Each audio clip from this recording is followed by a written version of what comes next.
ثيرابي بيبقى من 8 ل 12 جلسه.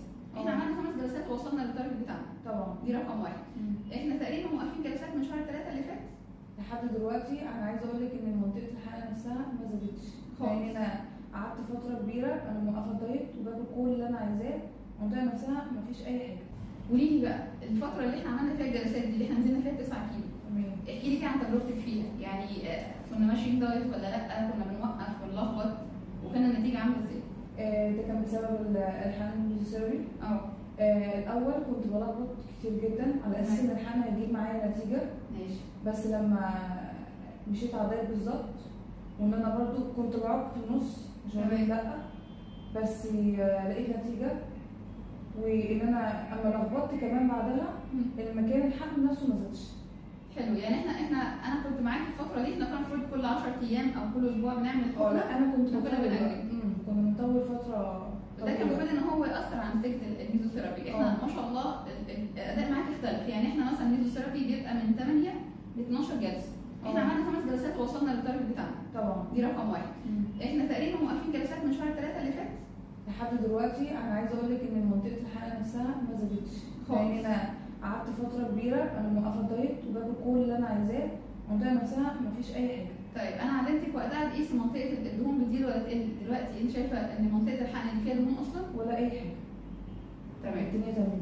طيب خلينا برضو نقول للناس حاجه مهمه. انا لما بحقن الميزوثيرابي ده نحت موضعي، يعني انا باخدها بكسر بيها الدهون وبدوبها وبكسر جدار الخلايا وبحاول اساعد الجسم ان هو يتخلص من الدهون دي بطريقه سهله. فلما اكون بعمل دايت الجسم كده انا بوجه له وجبه سهله، بديله الدهون جاهزه واقول له خد، فيبتدي يحرق منها بشكل اساسي. فلو واحد بيعمل حقن ميزوثيرابي ما بيعملش دايت، فهو مش بنسبه كبيره نتائج الميزوثيرابي بتبقى ضعيفه جدا. ليه؟ لان انا بكسر دهون وهي لسه في الجسم مش قادر يستخدمها فعلا. لكن لو انا بحرق فالجسم بيستفيد بيها بشكل اكبر. كمان انت حصل معاكي حاجه مختلفه، ان احنا حرقنا منطقه البطن بس، لكن انت كنت عايزه رجلين كمان وانا رفضت. لما ابتدينا نعمل حقن رجليني كمان ابتدت تخس، صح؟ طبعا انا بقيت الاحظ الفرق لما كمان يعني انتظمت فيها في اخر فتره. بقيت الاحظ الفرق في رجلي نفسها، لان الماده اللي احنا بناخدها اصلا مش بتشتغل على الجسم بس، لا في الجسم كله. ما هي الفكره ان حقن الميزوثيرابي دي مواد طبيعيه، منها ماده بتذوب الدهون، منها ماده بتذوب جدار الخلايا، بقيه المواد بتساعد على ان الجسم يتخلص من الدهون، فبتحفز الحرق عنده. لذلك لما كنت بتمشي، خلينا برضه نرجع نقول ان لازم يكون في عامل اساسي، اللي هي يعتبر اللي كنت بمشي على الاقل نص ساعه بالظبط. فكان الحرق بيزيد في المناطق اللي احنا بنتحرك فيها اللي هي قريبه كمان من الحقن. ايوه تمام. وده يمكن حاجه احنا معظم الدكاتره مش بيتعاملوا بيها بالمبدا ده، وانت عايز تخسس رجليكي بيحقن رجليك، لكن احنا اعتمدنا ان في ماده طبيعيه دخلت الجسم فاكيد هتاثر على بقيه الجسم. فالحقن ده كان بيأثر في تفتيت الدهون في منطقه معينه، ولكن المواد الثانيه اللي بتأثر على زياده الحرق كانت فارقه في الجسم كله، صح؟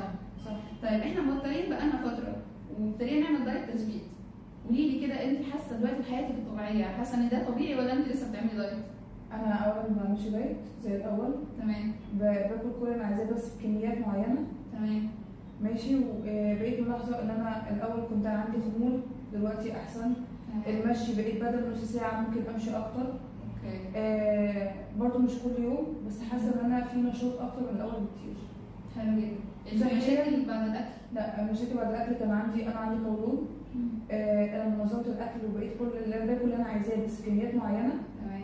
لا بقيت حاسه بفرق، القولون كمان بقاش تعبني. تمام. حاسه ان حياتي افضل، يومي بقى احسن. الستايل اللي انت عليه دلوقتي مودي نفسي بقى احسن بكتير. حلو جدا. الستايل بقى اللي انت ماشيه عليه دلوقتي ده لو كملت عليه في حاجه مهمه منها؟ ولا اي حاجه. اوكي ماشي. يعني انت وعد ان انت بعد كده حتى لو نقف مع بعض الدنيا عندك ماشيه تمام؟ ماشيه تمام، لان ده مش تعبني، وبالعكس الروتين نفسه طالما انا ظبطته. بقيت تروح الجيم؟ طبعا ده حاجه اساسيه. تمام.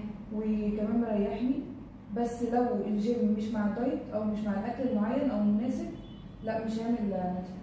مش هيعمل هنزيد؟ ايوه طبعا. تمام. ميرسي يا نوران. عارفه.